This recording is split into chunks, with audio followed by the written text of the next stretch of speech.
the World Cup is about to begin.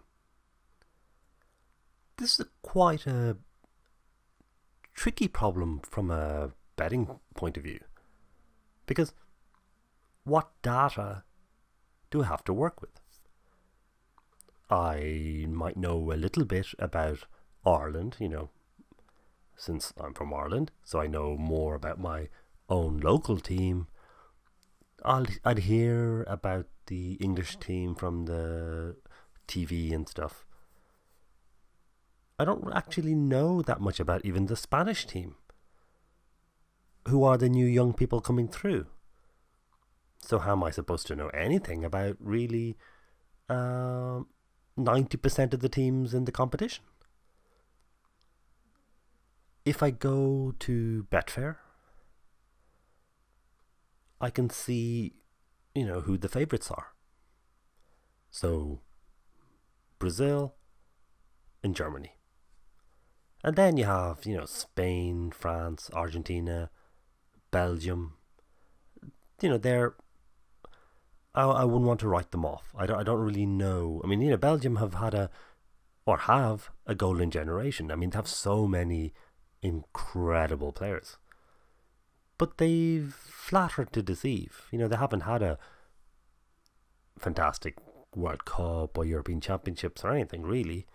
So even though the players have shone at the club level, they haven't clicked. They haven't delivered on the big stage. Internationally, that is. So, what's the plan? And there is a plan.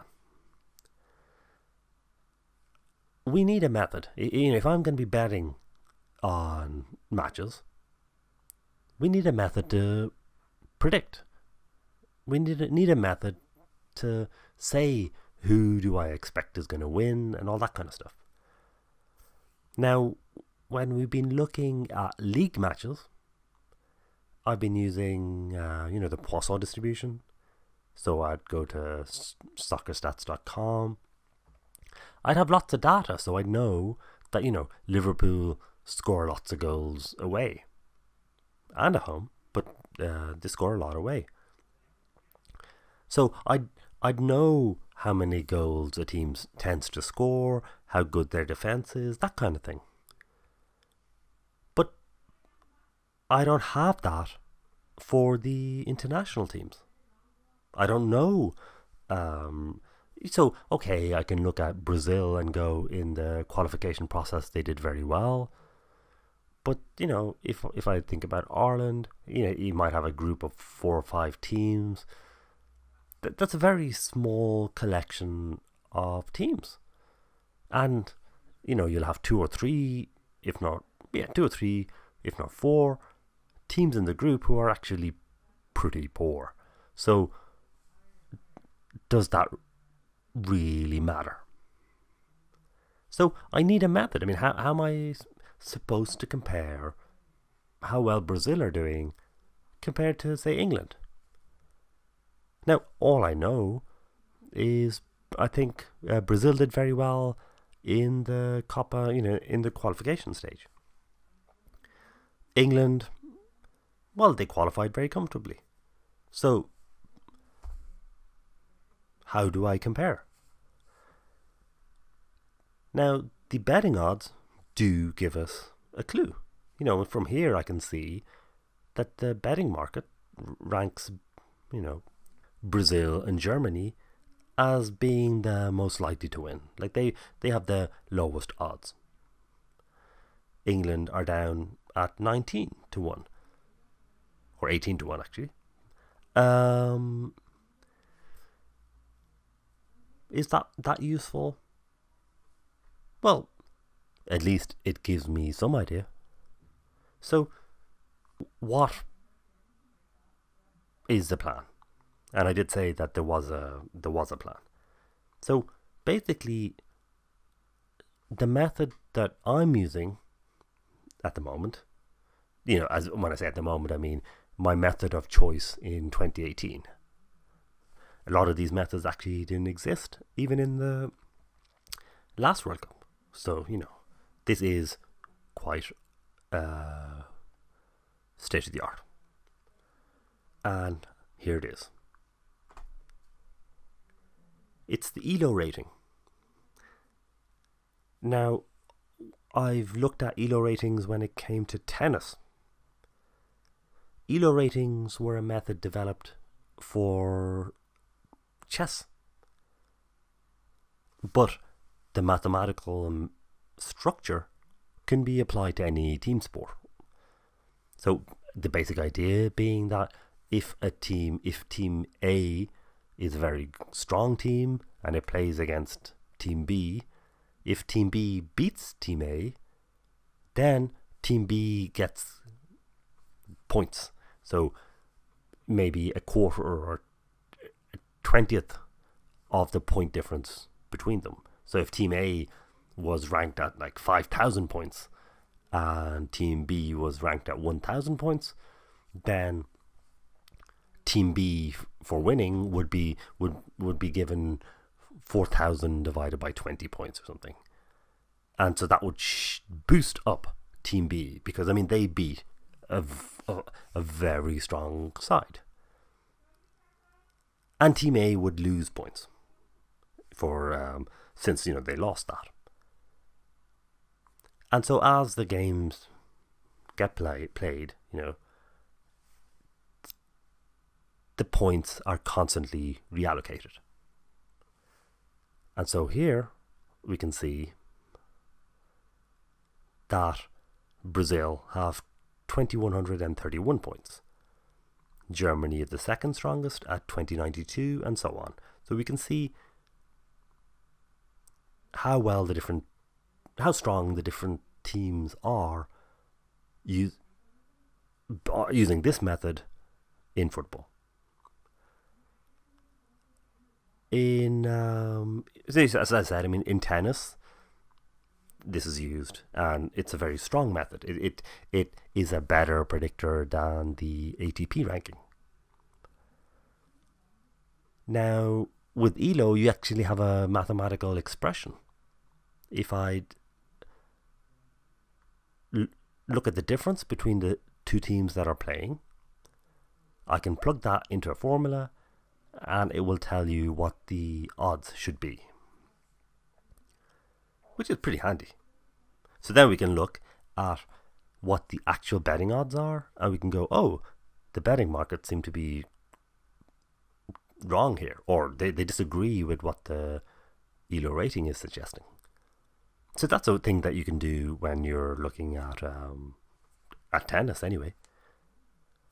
But actually, I am going to use the FIFA ranking, because FIFA have been tweaking their ranking, and in fact now FIFA ranking is better than ELO.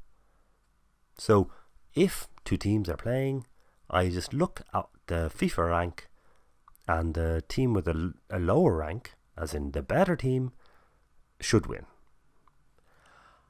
Unfortunately, I don't know any magic formula. I don't know if like Germany were playing say Russia, so Russia are ranked 66 while Germany are 1. I don't know, does that mean that the odds should be 1.2 or should the odds be 1.5? That's unfortunate.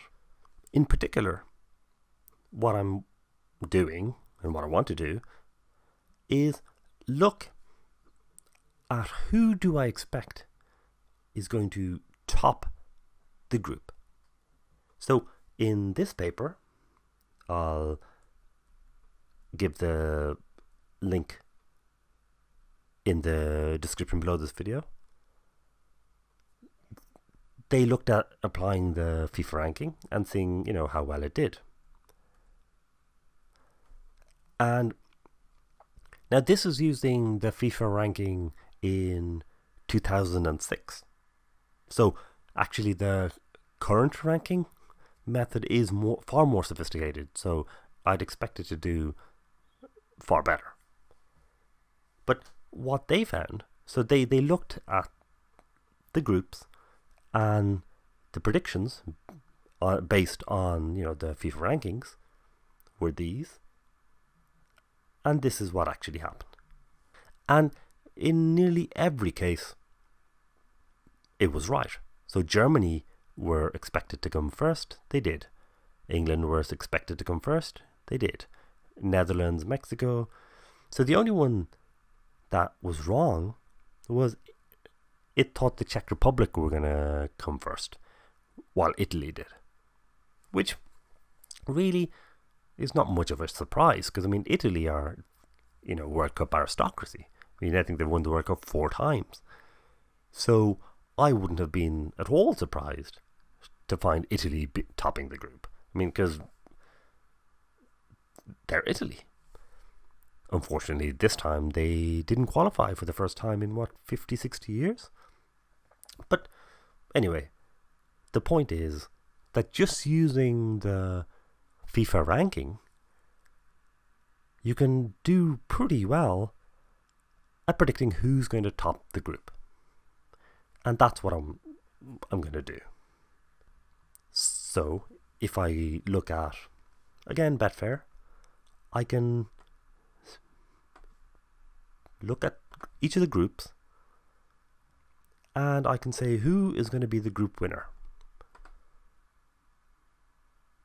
So, for Group A, I'm backing Uruguay to top the group, because if I just look at the FIFA ranking, Uruguay have a FIFA ranking of 17, and who else is in the group? Russia, Egypt and Saudi Arabia. So Russia are ranked 66th. Saudi Arabia I don't even see on the table. I think so, they're Saudi Arabia are 67, and there's Egypt at 46. Now, I think Egypt are perhaps far stronger than, because Salah is a potential Messi level of player. So I don't know.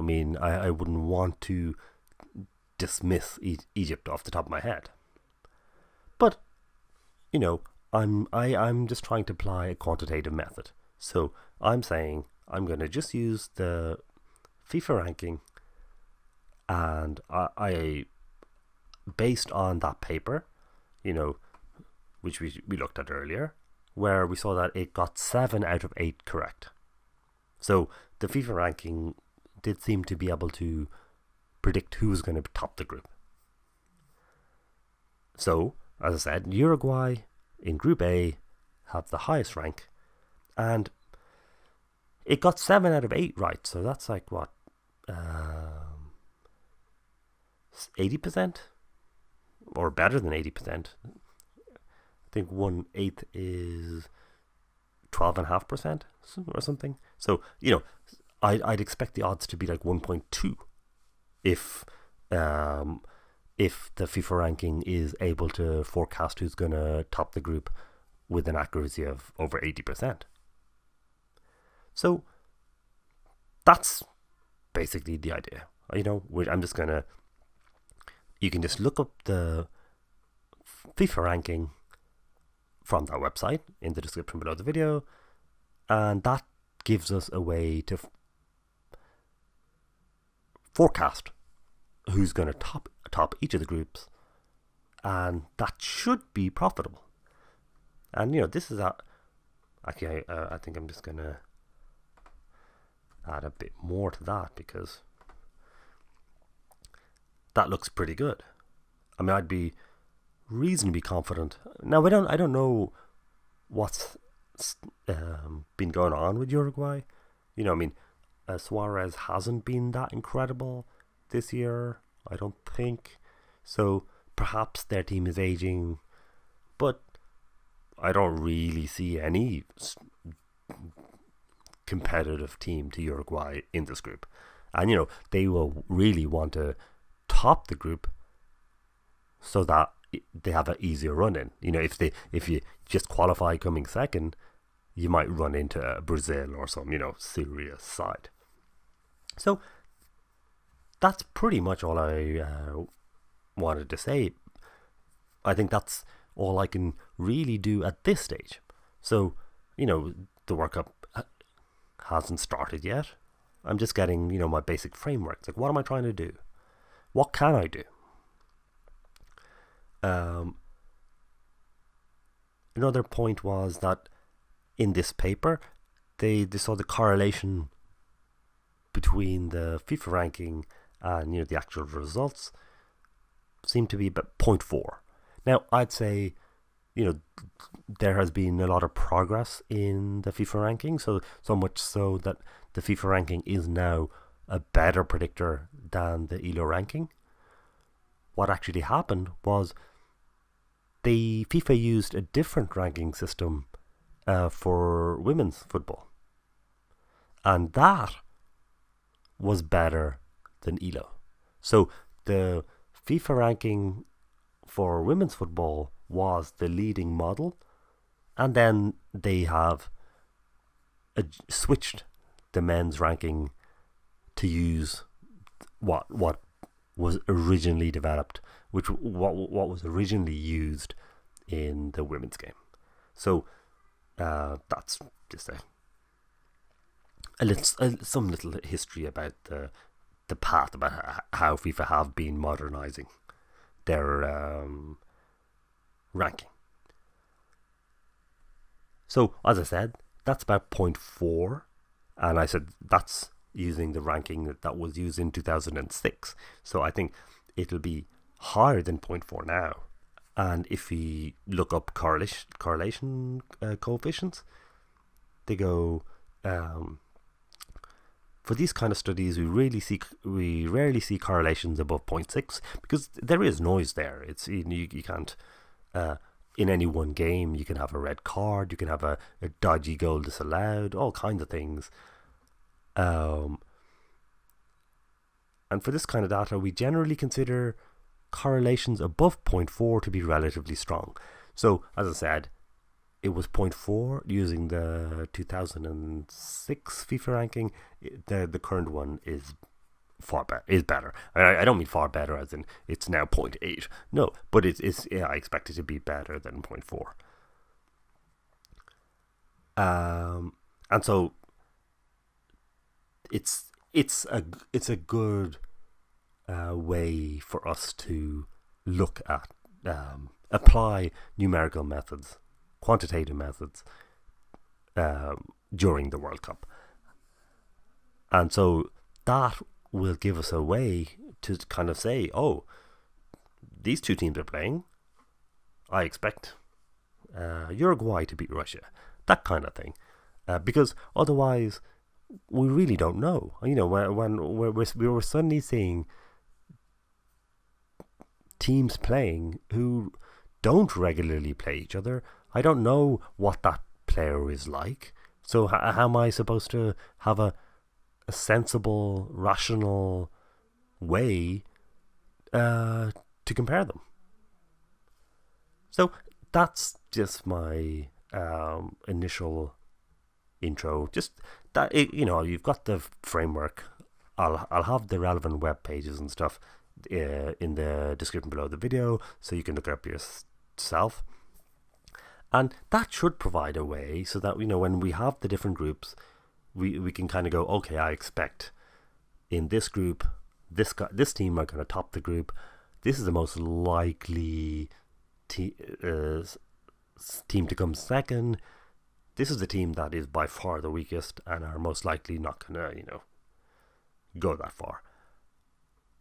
Also, it mentions somewhere in this paper, how, using the FIFA, using the ranking, you can kind of, yes, you can predict. It seems to do well at which team is going to top the group, maybe qualify from the group. But it doesn't do that well in forecasting who's going to win. Because as you have more and more games, there'll be more noise involved. So as it says, the prediction accuracy would be 71.4%. So just to give an idea of the kind of accuracy we're talking about. And if you have like 6-7 games at 60-70% or 70% accuracy, it's don't expect this method to kind of be able to say, oh, for sure Germany and Brazil, because they're ranked 1 and 2, they're gonna be the teams that meet in the final. Actually, it'd be an interesting one to do, to look at the different World Cups, or even maybe the European Championships, and see, who did rank 1 and 2 meet in the final. I don't think that anyone expected Portugal to win the last Euros. So,